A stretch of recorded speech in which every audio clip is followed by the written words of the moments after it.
सर्वेभ्यो नमो नमः। भवतां शमेषाम् आदरणीयानाम् आचार्यचराणां गुरुजनवृन्दानां काव्यामृतम् इत्यस्मिन् आमुखपटले हार्दं स्वागतम् अभिनंदनं च वर्तते। आप सभी संस्कृतनिष्ठ सुधी श्रोताओं का काव्यामृतम इस आमुखपटल पर हार्दिक स्वागत एवं अभिनंदन है। मित्रों, आज हम लोग पुनः गोस्वामी तुलसीदास प्रणीत रामचरितमानस के चिंतनात्मक अध्ययन में पुनः प्रवृत्त होने जा रहे हैं। पूर्व दिवस में आप लोगों ने श्रवण किया था, भगवती पार्वती का जन्म सुन करके हिमालय राज्य जी के घर में देवर्षि नारद जी आए। उन्होंने हिमालय एवं मैना दोनों का हाल चाल पूछा। हाल समाचार प्राप्त करने के उपरांत हिमालय ने कहा, त्रिकालज्ञ सर्वज्ञ तुम, गति सर्वत्र तुम्हारी। देवर्षि नारद जी से कहा, आप की संपूर्ण स्थलों में गति है, आपकी त्रिकालज्ञ, और आप त्रिकालज्ञ हैं, सर्वज्ञ हैं, सब कुछ जानने वाले हैं। गति सर्वत्र तुम्हारी, और आपकी सर्वत्र गति है, इसलिए मेरी बेटी के बारे में कुछ बताइए। तो उन्होंने बताया, जो जोगी जटिल अकाम मन, नगन अमंगल वेश, अस स्वामी यही कह मिली ही परी हस्त असिरेख। जब इस प्रकार से ज्योतिषी देवर्षि नारद जी ने भगवती पार्वती जी के भाग्य को बताया, तब उनके मन में बड़ी खिन्नता उत्पन्न हो गई, बड़ी दीन भाव उत्पन्न हुआ कि हमारी बेटी को इस प्रकार का वर प्राप्त होगा।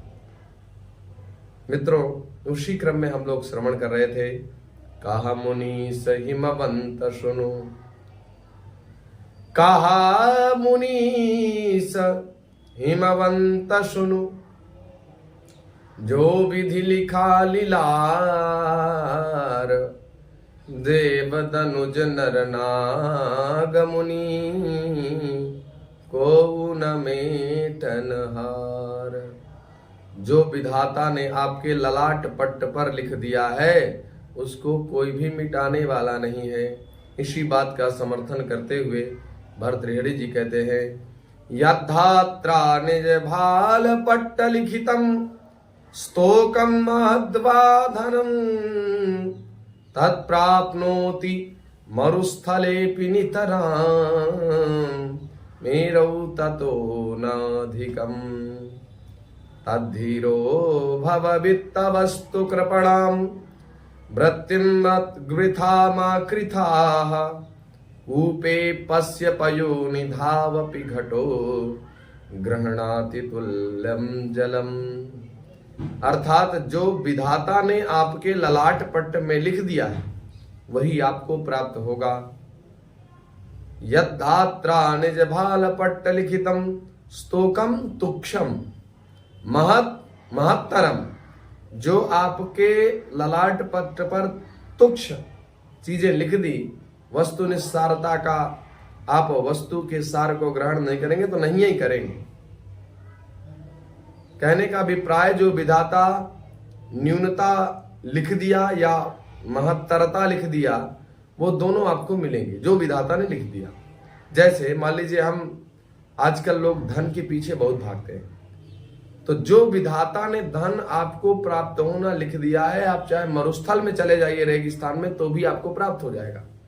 लेकिन विधाता ने आपके ललाट पट्ट पर धन प्राप्ति नहीं लिखा और आप सुमेरु पर्वत में पड़े रहे, तो भी कुछ नहीं होने वाला है। इसलिए कुएं में जब घट को हम डालते हैं, तो अपने सामर्थ्यानुसार वह जो है जल को लेकर के आता है। तो जिसका जो सामर्थ्य होता है, जिसकी जो गुणवत्ता होती है, तदनुकूल उसको धन इत्यादि प्राप्त होता रहता है।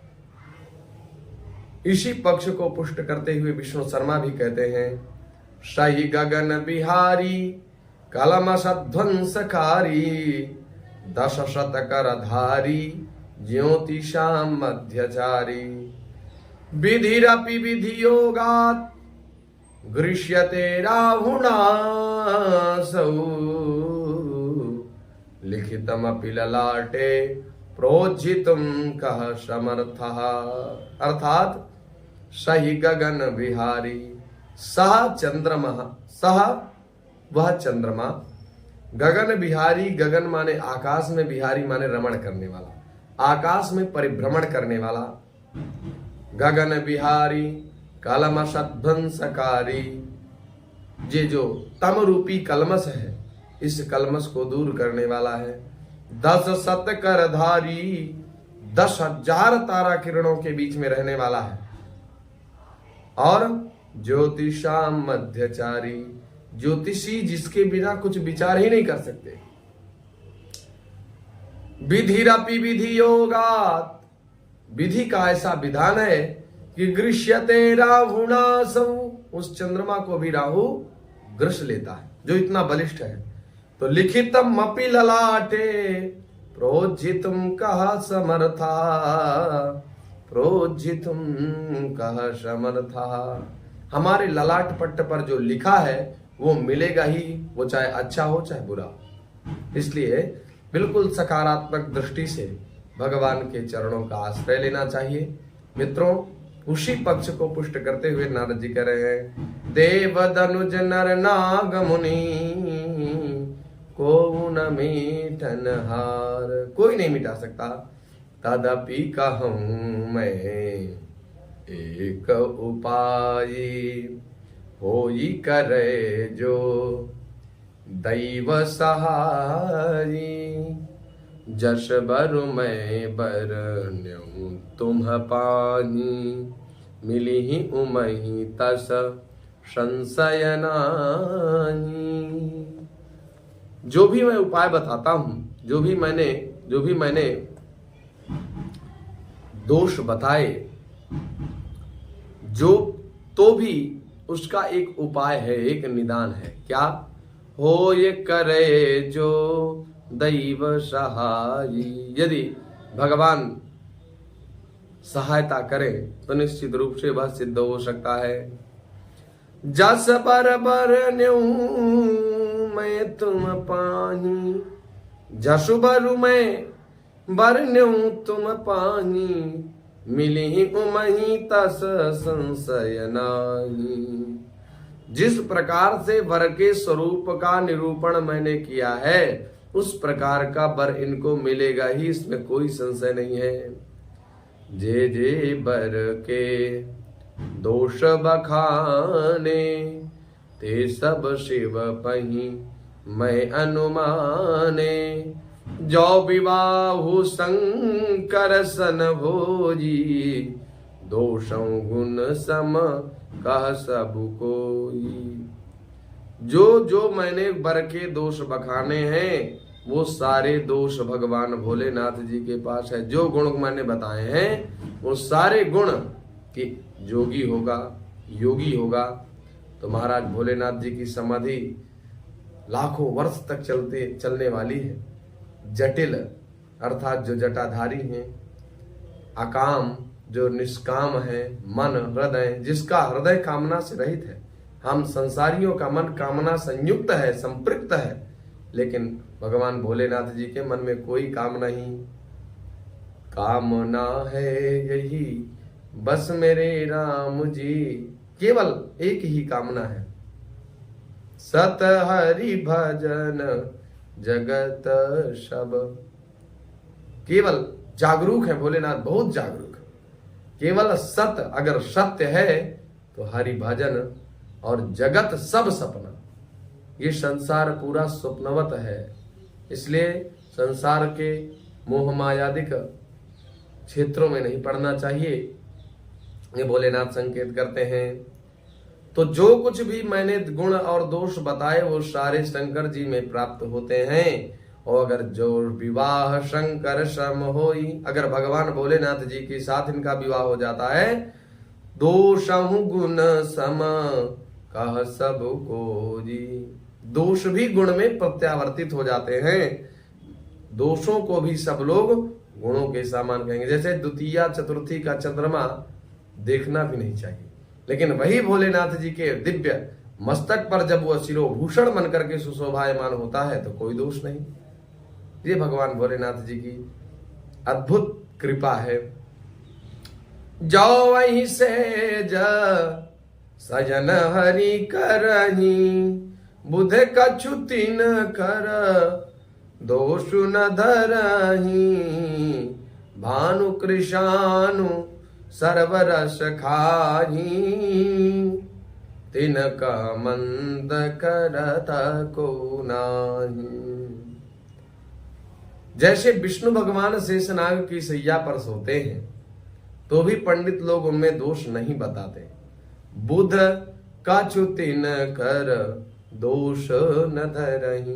जो बुद्धिमान जन है, जो विद्वान जन है, जो भगवत रस रसिक हैं, ऐसे भगवत रस रसिकों के द्वारा कभी भी भगवान विष्णु जी के द्वारा वो शेष शैया पर शयन करने वाले हैं, इसलिए अमंगल वेशधारी हैं। नाना प्रकार का जो प्रपंच अभी पूर्व में हम लोगों ने सुना, तो क्या विद्वान लोग भी भगवान हरि के बारे में ऐसा कहते हैं? नहीं कहते।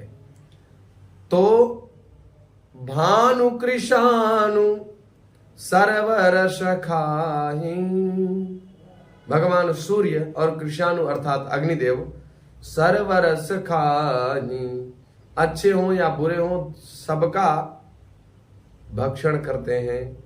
अच्छे बुरे सभी प्रकार के रसों का भक्षण करते हैं। तिनका मंद कहत को नाही, परंतु उनको कोई बुरा नहीं कहता। क्यों? क्योंकि सामर्थ्यशाली हैं।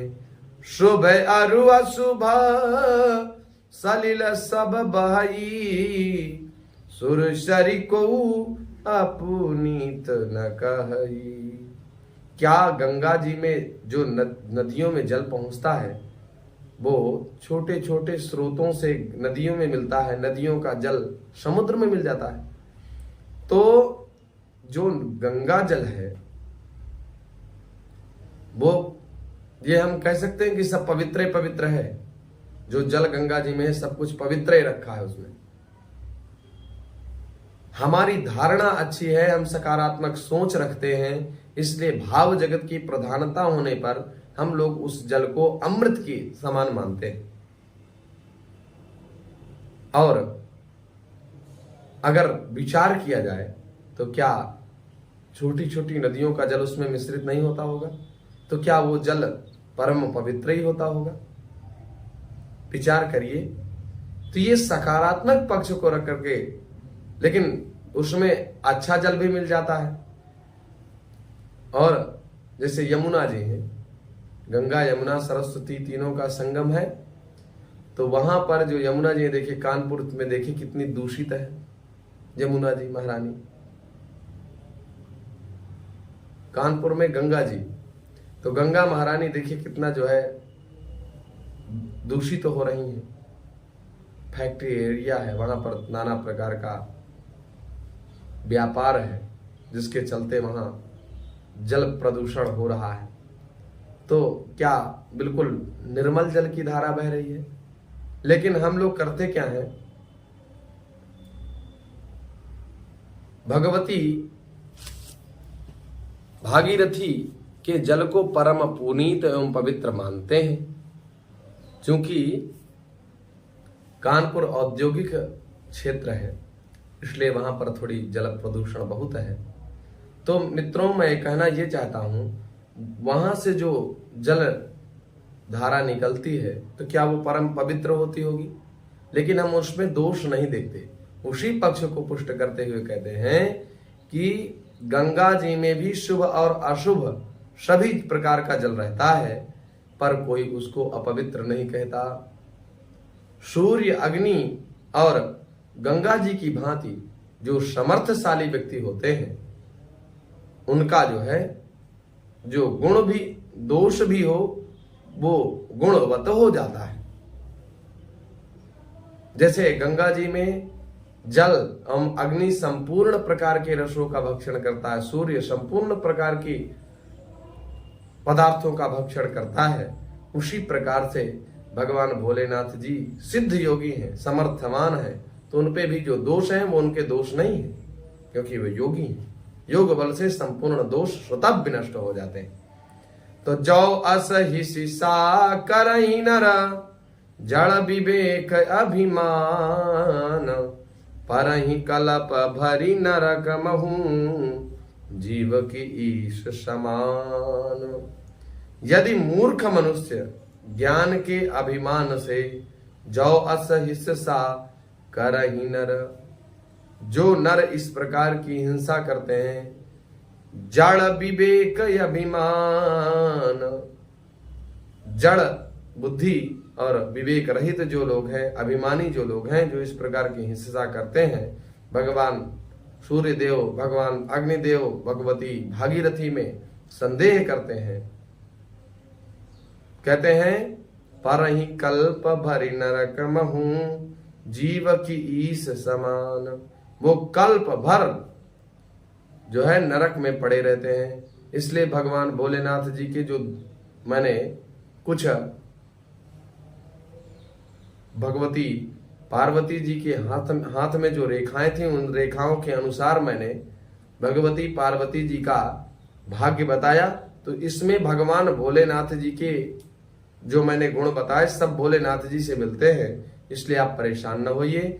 भोलेनाथ समर्थशाली हैं और परम पुनीत हैं, उनमें कोई दोष नहीं है। जो दोष कहेंगे वो कल्प पर्यंत नरक में वास करेंगे। ये समर्थ है, ये सामर्थ्य है। सुर सरि जल कृत बारुनि बाना, सुर सरि जल कृत बारुनि जाना, कबहु न संत करहि तहि पाना।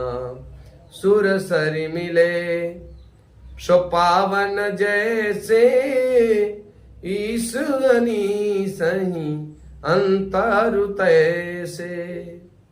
गंगा जल भी बनाई गई मदिरा को जानकर, गंगा जल से भी बनाई हुई मदिरा को, गंगा जल बहुत पवित्र होता है और उस गंगा जल से सुरसरी जलकृत बारुनि जाना, भगवती भागीरथी के जल से मदिरा का निर्माण हुआ है। इस बात को संत लोग जान करके भी कबहु न संत करहि तहि पाना। उस मदिरा को जो संत जन होते हैं पान नहीं करते। क्यों नहीं करते भाई? जब उसमें जल गंगा का है तो क्या गंगा जल पवित्र नहीं है? तो जो बारुनी बनी, जो मदिरा बनी, क्या वो मदिरा गंगा जल युक्त नहीं है? तो उसको पान कर लेना चाहिए? नहीं। सुर सरी मिले सो पावन जैसे, ईस अनी सही अंतरु तैसे। पर वही गंगा जल गंगा जी में मिलने पर पवित्र हो जाता है। वही गंगा जल गंगा जी में मिलने से परम पवित्र हो जाता है। ईश्वर और जीव में वैसा ही भेद है। ईश्वर दोष युक्त मुक्त है और जीव जो है दोष युक्त है। ब्रह्म दोष मुक्त, जीव दोष युक्त, ये परिस्थितियां हैं। तो कहते हैं सांसारिक प्रपंचों में उलझे हुए लोग, सांसारिक दुख से अपने आप को दुखित करने वाले जो लोग हैं, वो मित्रों लोग गंगा जी के जल से बनाई हुई मदिरा के समान है। लेकिन वही मदिरा जब गंगा जी में मिल जाती है, वही जीव जब भगवान के चरणों का आश्रय ले लेता है तो परम पुनीत हो जाता है। तो भगवती पार्वती भी यद्यपि उनमें ये जो मैंने गुणवत्ता उनकी बताई कि अकाम है, निष्काम हृदय है और जटिल है, जटा वाले हैं, जटाधारी हैं और जोगी हैं, तो ये सब गुण भगवती पार्वती में भी आ जाएंगे। वो कोई दोष नहीं है। इसलिए हिमालय जी आप परेशान मत होइए। शंभु सहज समरथ भगवाना, यही विवाह कह विधि कल्याणा। यदि विवाह यही विवाह सब विधि कल्याणा। दुराराध्य में आहि महेशु, आशुतोष पुनि किए कलेशु। आशुतोष पुनि किए कलेशु। शिव जी तो सहज समर्थ हैं क्योंकि वे भगवान हैं, इसलिए इस विवाह में सब प्रकार कल्याण ही कल्याण है। परंतु महादेव जी की आराधना बड़ी कठिन है। फिर भी क्लेश अर्थात दुखों को सहन करने के बाद तप करने से वो भगवान भोलेनाथ बहुत जल्दी संतुष्ट हो जाते हैं। जो तप करे कुमारी तुम्हारी, भावियों में ठी सकई त्रिपुरारी। यद्यपि बर अनेक जग माही, यही कहा शिव तजी दूसर नाही।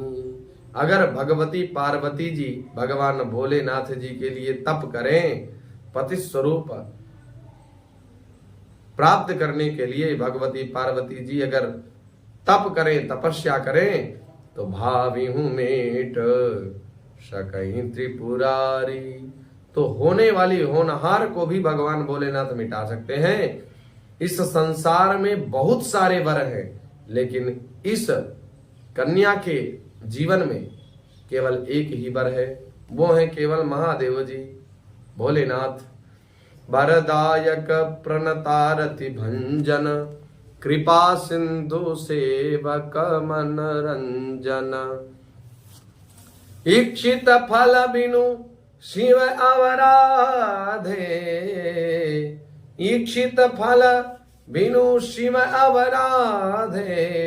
लहियन कोटि जोग जप साधे। वरदायक शिव जी वर देने वाले हैं। प्रणतारति शरणागतों के दुख को नाश करने वाले हैं। कृपा सिंधु, कृपा सिंधु हैं। सेवक मनरंजन, और सेवकों के मन को आनंदित करने वाले हैं। इच्छित फल बिनु शिव अवराधे, मनवांछित और अभीष्टतम फल की प्राप्ति भगवान भोलेनाथ की तपस्या के बिना नहीं प्राप्त हो सकते। लाहियन कोटि योग जप साधे। करोड़ों योग और तप करने पर भी मनोवांछित फल प्राप्त नहीं होता। मनवांछित फल प्रदान करने वाले केवल भगवान भोलेनाथ जी हैं। अस कहीं नारद सुमिरि हरि, गिरि जहि दीन आशीष। हो यह कल्याण अब, संशय तजहु गिरीश। इस प्रकार से नारद जी ने गिरीश को समझा बुझा करके आशीर्वाद प्रदान करके सब प्रकार से संतुष्ट करते हुए कहा कि तुम्हारा इसी प्रकार से इसी मार्ग में कल्याण है, अब आप संशय मत करिए। कहीं यस ब्रह्म भवन मुनि गयऊं, आगिल चरिता सुनऊं जस भयऊं। पति एकांत पाई कह मैना, नाथ न मैं समुझे मुनि बैना। इस प्रकार से नारद जी समझा बुझा करके आशीर्वचन प्रदान करने के बाद ब्रह्म भवन की ओर चले गए। अब आगे की कथा गोस्वामी तुलसीदास जी कहते हैं इस प्रकार से है। पति ही एकांत पाई जब मैना, जब पति हिमालय को मैना माता ने एकांत में पा लिया, एकांत में जब मिले, तो उन्होंने माता मैना ने कहा, नाथ न मैं मुझे मुनि बैना। मैं देवर्षि नारद जी के कुछ वचनों को नहीं समझ पाई हूँ, कृपया मुझे समझाइए। जो घरु बरु कुल हो जी अनुपा, करिय विवाहु सुता अनुरूपा। नत कन्या बरु राम कुमारी, कंत उमा मम प्राण प्यारी। जो हमारी कन्या के अनुकूल घर हो, वर भी अनुकूल हो, कुल भी उत्तम हो, तो विवाह कर दीजिए। नहीं तो लड़की चाहे कुमारी ही रहे, मैं अयोग्य वर के साथ उसका विवाह नहीं कर सकती। क्योंकि हे स्वामिन, पार्वती मुझको प्राणों से भी अधिक प्रिय है। ये भगवती मैना कह रही हैं। जो न मिली बरु गिर जही जोगू, जो न मिली बरु गिरी जही जोगू, गिरी जड़ सहज कहीं सब लोगू। यदि पार्वती जी के लिए योग्य वर ना मिला तो सब लोग कहेंगे पर्वत स्वभाव से ही जड़ होता है, मूर्ख होता है। गिरि जड़ सहज, गिरि अर्थात पर्वत का सहज स्वभाव है जड़ता। तो कहीं सब लोग ऐसे लोग चर्चा करेंगे। तो कहा सोई विचार पति करेऊ विबाहु, जही न बहोरी होई उरदाहु। हे स्वामी, इस बात को विचार करके विवाह कीजिएगा, जिससे फिर पीछे संताप ना हो, दुख ना हो। इसलिए विचार करने के बाद ही निर्णय लेना चाहिए। अस कहीं परी चरण धरि शीशा, बोले सहित स्नेह गिरीशा। इस प्रकार कहकर मैना पति चरणों में प्रणाम करके बोली।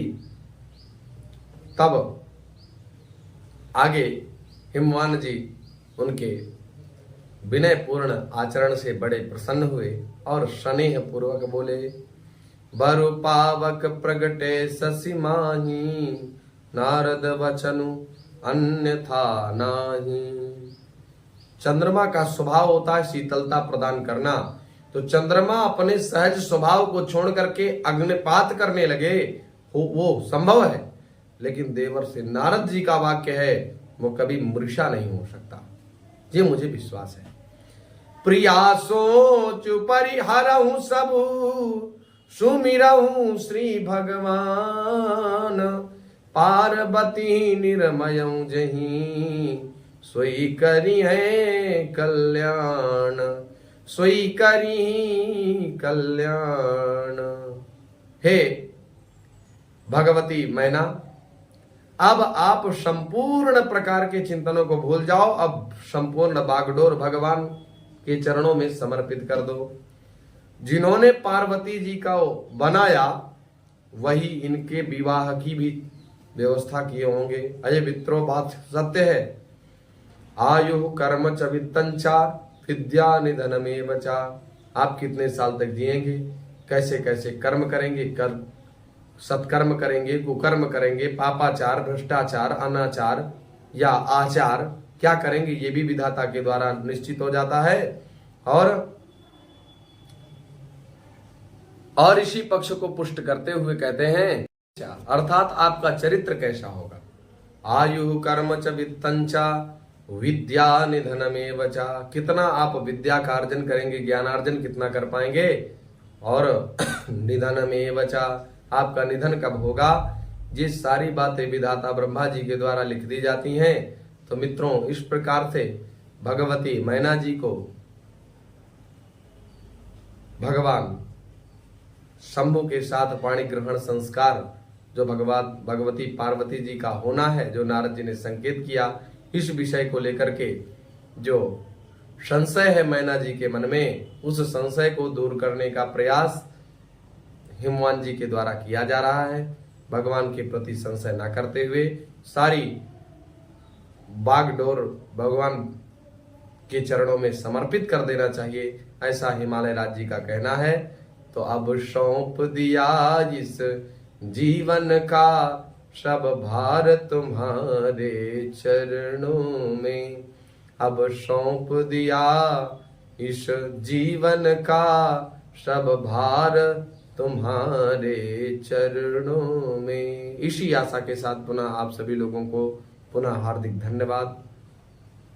और वीडियो को अंत तक देखने के लिए सादर धन्यवाद, अभिनंदन, वंदन, नमो नमः।